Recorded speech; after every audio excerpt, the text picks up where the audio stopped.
ایران پر حملے کی منظوری نہیں دی، ڈونلڈ ٹرمپ نے خبروں کی تردید کر دی۔ سوشل میڈیا پر بیان میں کہا، امریکی اخبار کو آئیڈیا نہیں کہ ایران سے متعلق کیا سوچ رہا ہوں۔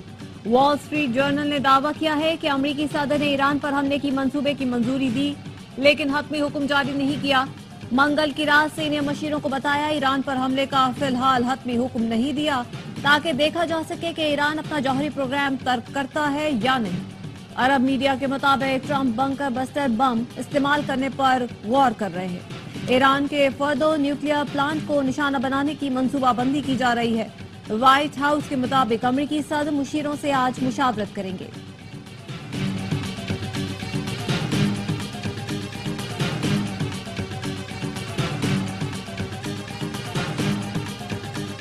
جو بھی ہونا ہے 2 ہفتوں میں ہو جائے گا۔ صدر ٹرمپ اسرائیل ایران جنگ پر 2 ہفتے میں امریکی کردار کا فیصلہ کریں گے۔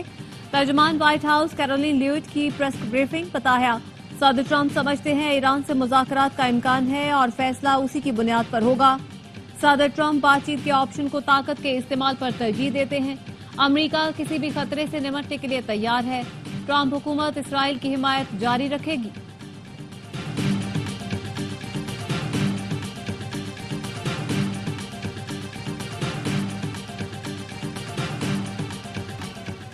ٹرمپ پر ایران کے خلاف کارروائی نہ کرنے کا دباؤ۔ برطانیہ کے وزیر اعظم کیئر سٹارمر کی ٹرمپ سے فوجی کارروائی نہ کرنے کی اپیل، کہا تنازع میں مزید اضافے کا باعث بنے گا۔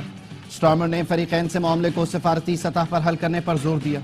برطانوی وزیر خارجہ ڈیوڈ لیمی نے بھی امریکی وزیر خارجہ سے ملاقات میں تنازع کے حل پر زور دیا۔ روس نے بھی امریکہ کو ایران اسرائیل تنازع میں مداخلت سے باز رہنے کا کہا ہے۔ روسی وزارت خارجہ کی ترجمان نے کہا، ایران اسرائیل جنگ میں امریکی فوجی مداخلت انتہائی خطرناک قدم ہوگا۔ اسرائیل ایران کی جوہری تنصیبات پر حملے بند کرے۔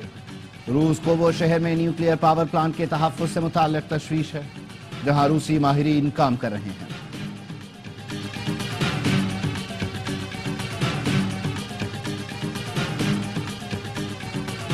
اسرائیل کا 20 لڑاکا طیاروں سے ایران پر تازہ حملہ، میزائل لانچر اور تنصیبات کو نشانہ بنانے کا دعویٰ۔ عراق ہیوی واٹر ری ایکٹر اور نتنز پر بھی حملہ۔ ایرانی حکام کا کہنا ہے کسی قسم کی تابکاری کا کوئی خطرہ نہیں، تنصیبات کو حملے سے پہلے ہی خالی کرا لیا تھا۔ ایرانی فورسز کا کہنا ہے اسرائیل کے متعدد ڈرونز گرا دیے گئے۔ اسرائیلی وزیر دفاع کی ایران کے سپریم لیڈر آیت اللہ خامنائی کے قتل کی دھمکی۔ عراق کے اعلیٰ رہنما آیت اللہ علی سیستانی کا سخت رد عمل، خبردار کیا اگر ایران کی اعلیٰ مذہبی اور سیاسی قیادت کو نشانہ بنایا تو اس کے سنگین نتائج ہوں گے۔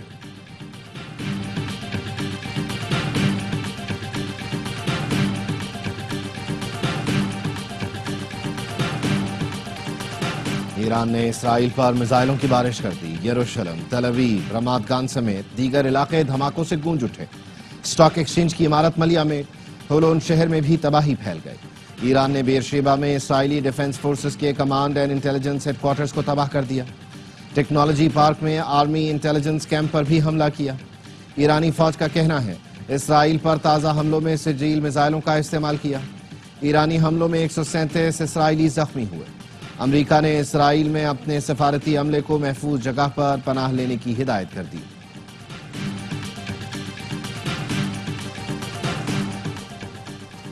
ایران کے خلاف جنگ میں امریکہ ہمارا معاون ہے۔ اسرائیلی وزیر اعظم نیتن یاہو کا کہنا ہے امریکی دفاعی نظام ہمارے لیے کام کر رہا ہے۔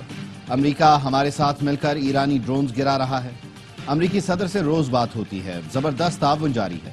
ٹرمپ کو سب معلوم ہے، ان کے فیصلے کے آگے کوئی کھڑا نہیں ہو سکتا۔ اسرائیل کا امریکہ کو مدد کے لیے پکارنا کمزوری کی علامت ہے۔ ایرانی سپریم لیڈر کہتے ہیں اگر دشمن کو یہ احساس ہو آپ ان سے ڈرتے ہیں تو وہ آپ کو نہیں چھوڑیں گے۔ دشمن سے وہی سلوک جاری رکھیں جو آج تک کیا ہے۔ اسرائیل کو بھرپور طاقت کے ساتھ جواب دیتے رہیں گے۔ ایرانی نائب وزیر خارجہ کہتے ہیں امریکہ جنگ میں شامل ہوا تو خطہ جہنم بن جائے گا۔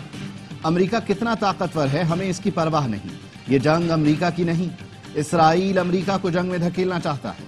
امریکہ ایران مذاکرات نتیجہ خیز مرحلے میں تھے، اسرائیل نے مذاکرات سابوتاژ کرنے کے لیے حملہ کیا۔ امریکہ اب بھی مذاکرات کے لیے پیغام بھیج رہا ہے، جارحیت ختم ہونے کے بعد بات چیت کریں گے۔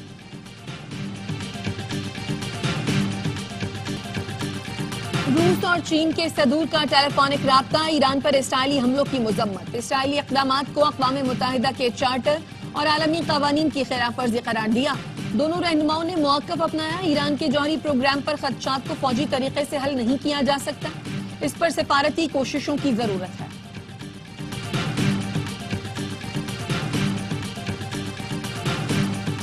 ایرانی وزیر خارجہ کی کل یورپی ملکوں کے ہم منصبوں سے ملاقات ہوگی۔ عباس عراقچی برطانیہ، فرانس اور جرمنی کے وزرائے خارجہ سے ملیں گے۔ ایرانی وزیر خارجہ کا کہنا ہے ملاقات یورپی ملکوں کی درخواست پر ہو رہی ہے۔ جرمن سفارتی ذرائع نے غیر ملکی نیوز ایجنسی کو بتایا ایران اور یورپی ملکوں کے وزرائے خارجہ میں مذاکرات ایٹمی پروگرام پر ہوں گے۔ ایرانی میڈیا نے بتایا ملاقات میں یورپی یونین کی خارجہ پالیسی کی سربراہ بھی ہوں گی۔ OIC وزرائے خارجہ اجلاس ہفتے کو استنبول میں ہوگا۔ نائب وزیر اعظم اسحاق ڈار پاکستان کی نمائندگی کریں گے۔ ایران کے خلاف اسرائیلی جارحیت کے تناظر میں خصوصی سیشن ہوگا۔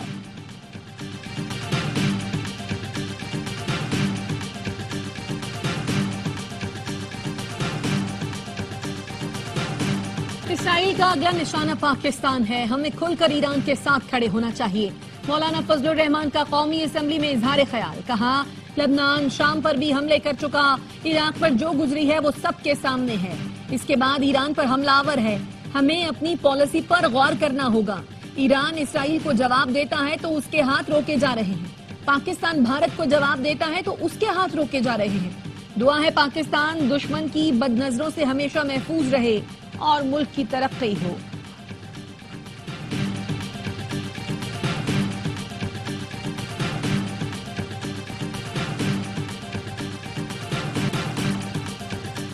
ایران پر امریکی حملہ قیاس آرائی ہے، تبصرہ نہیں کر سکتے۔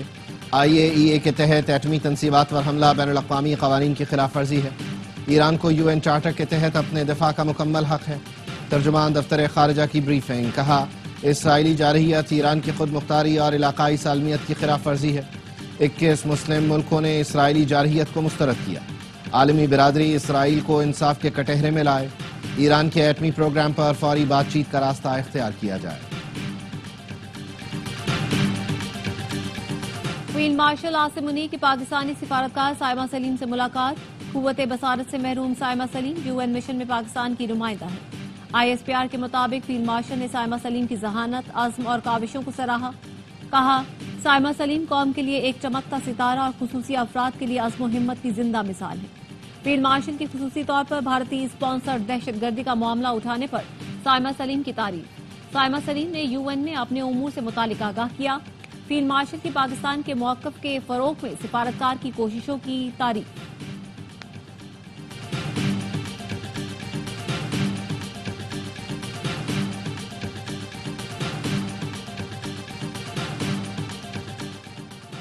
فیلڈ مارشل عاصم منیر اور صدر ٹرمپ کی ملاقات پاک امریکہ تعلقات میں ایک سنگ میل ہے۔ وزیر دفاع خواجہ آصف کہتے ہیں پاکستان کی اہمیت نمایاں ہوئی، یہ موجودہ حکمرانی کے ہائبرڈ ماڈل کی کامیابی ہے۔ انقلابی تبدیلیاں وزیر اعظم شہباز شریف اور فیلڈ مارشل عاصم منیع کے تعاون سے ممکن ہوئی۔ سینیٹر فیصل وابدہ کہتے ہیں فیلڈ مارشل عاصم منیع کو کوئی ڈو مور نہیں کہہ سکتا۔ فیلڈ مارشل کو امریکہ میں شاندار پروٹوکول ملا، اس طرح دنیا میں کسی کو مدعو نہیں کیا گیا۔ آرمی چیف پاکستان کے لیے بہت سی مثبت چیزیں لا رہے ہیں۔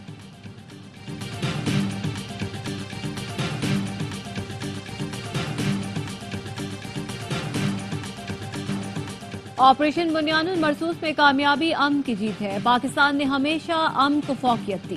DG ISPR کی کراچی میں سیلانی IT پروگرام کے طلباء سے گفتگو، لیفٹیننٹ جنرل احمد شریف چوہدری نے کہا افواج پاکستان آئین کے تحت اور ریاستی احکامات کے مطابق فرائض سر انجام دے رہی ہے۔ پاکستان خطے میں نیٹ ریجنل سٹیبلائزرز کا کردار ادا کرتا رہے گا۔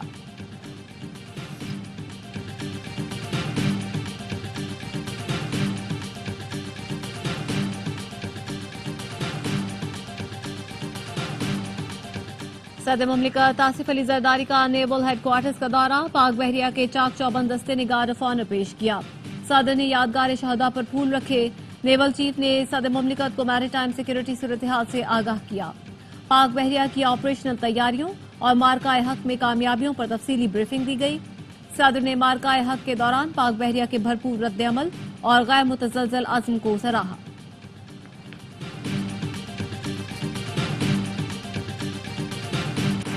اسلام آباد ہائی کورٹ میں ججوں کا تبادلہ غیر آئینی نہیں، سپریم کورٹ نے فیصلہ سنا دیا۔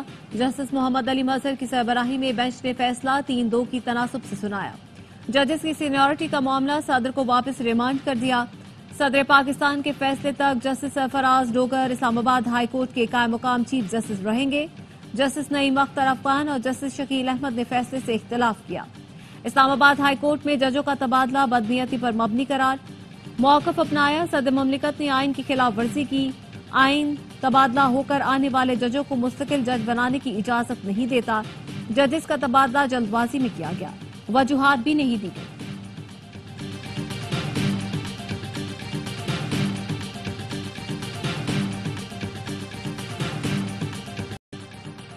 تیرہ 100 cc سے زائد تمام گاڑیوں پر کاربن لیوی عائد، ہائیبرڈ گاڑیوں کو استثناء۔ اطلاق 1 جولائی سے قومی اسمبلی کی خزانہ کمیٹی نے فائنانس بل کی تجویز منظور کر لی۔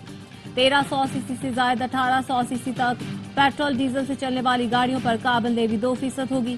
1800 cc سے زائد تمام گاڑیوں پر 3% کاربن لیوی ہوگی۔ حکومت کا چینی کے سٹے بازوں، ذخیرہ اندوزوں کے خلاف سخت کارروائی کا فیصلہ۔ وزیر اعظم نے قیمتوں میں مصنوعی اضافے کی روک تھام کے لیے کریک ڈاؤن کی منظوری دے دی۔ FIA، IB، FBI، state bank اور دیگر متعلقہ اداروں کو مکمل اختیارات مل گئے۔ آئندہ دنوں میں بڑے پیمانے پر ایکشن متوقع۔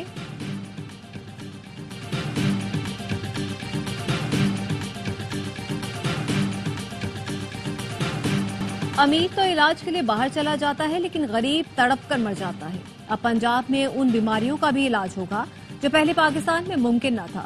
وزیر اعلیٰ پنجاب مریم نواز نے کلینک آن ویلز کے دوسرے مرحلے کا افتتاح کر دیا۔ کہا، صحت کے شعبے میں کام صرف نون لیگ کے دور میں ہوا۔ نواز اور شہباز شریف کے بعد عوام رل گئے تھے۔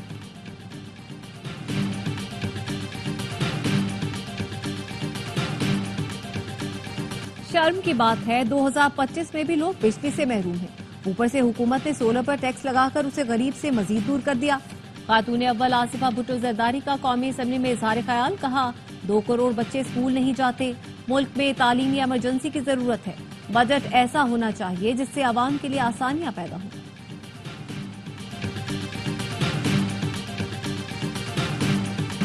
بلاول بھٹو کی قیادت میں سفارتی محاذ پر بھارت کا بیانیہ ملیہ میٹ ہو گیا۔ بلاول بھٹو آج کراچی تشریف لا رہے ہیں، ہم ان کا شاندار استقبال کریں گے۔ وزیر اعلیٰ سندھ مراد علی شاہ کا اعلان، کہا بہتر طریقے سے پاکستان کا موقف دنیا بھر میں پیش کیا گیا۔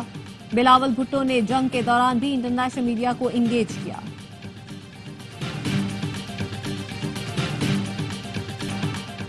آؤ مل کر بنائیں پاکستان، محکمہ تعلیم سندھ ARYB گلوبل کے ساتھ مل کر سٹیم پروجیکٹ آگے بڑھائے گا۔ وزیر تعلیم سندھ سید سردار شاہ کہتے ہیں سندھ کے سرکاری اور نجی اسکولوں میں 300 سٹیم لیب بنائیں گے۔ محکمہ تعلیم سٹیم ARYB گلوبل اور بیت الاسلام ٹرسٹ کے اشتراک سے پاکستان سٹیم اسکول کی سرپرستی کرے گا۔ آؤ مل کر بنائیں پاکستان کی سوچ کے ساتھ سٹیم کو لنک کرنا اہم ہے۔ غزہ پر وحشیانہ حملوں میں مزید 69 فلسطینی شہید، 200 سے زیادہ زخمی۔ قابض اسرائیلی فوج امدادی مراکز پر حملوں سے باز نہ آئی۔ کھانے کی تلاش میں نکلے 12 فلسطینی نشانہ بن گئے۔ پناہ گزین کیمپ اور سیف زون پر بم برسائے جا رہے ہیں۔ شہید فلسطینیوں کی مجموعی تعداد 55,706 ہو گئی۔ 1,30,000 سے زیادہ زخمی ہیں۔ عظیم صوفی بزرگ حضرت عبداللہ شاہ غازی کے عرس کا تیسرا اور آخری روز، ملک بھر سے ہزاروں زائرین کراچی پہنچے، مزار پر حاضری دی، عقیدت کے پھول نچھاور کیے۔ زائرین نے ذکر و اذکار، نعت خوانی اور محفل سماع میں شرکت کی۔ بگ بیش لیگ میں پاکستانی کھلاڑیوں کی دھوم، شاہین شاہ آفریدی کو بگ بیش لیگ میں برسبن ہیٹ نے پلاٹینم کیٹیگری میں پک کر لیا۔ حارث رؤوف کو میلبرن سٹارز نے ٹیم میں برقرار رکھا۔ محمد رضوان اور حسان خان رینیگیٹس کی ٹیم کا حصہ بن گئے۔ شاداب خان کو سڈنی تھنڈرز نے گولڈ کیٹیگری میں پک کیا۔ فاسٹ بالر حسن علی کو ایڈیلیڈ اسٹرائکرز نے ٹیم میں شامل کیا۔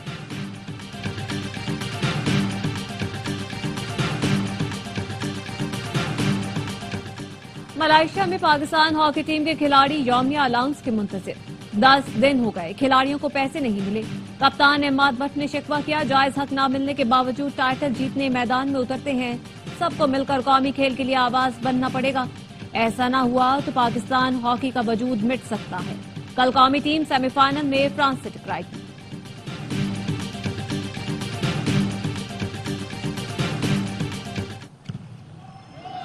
عمدہ سپائک سروس اور پوائنٹ پاکستان نے پاکستان کا اور کورٹ کے اندر گری.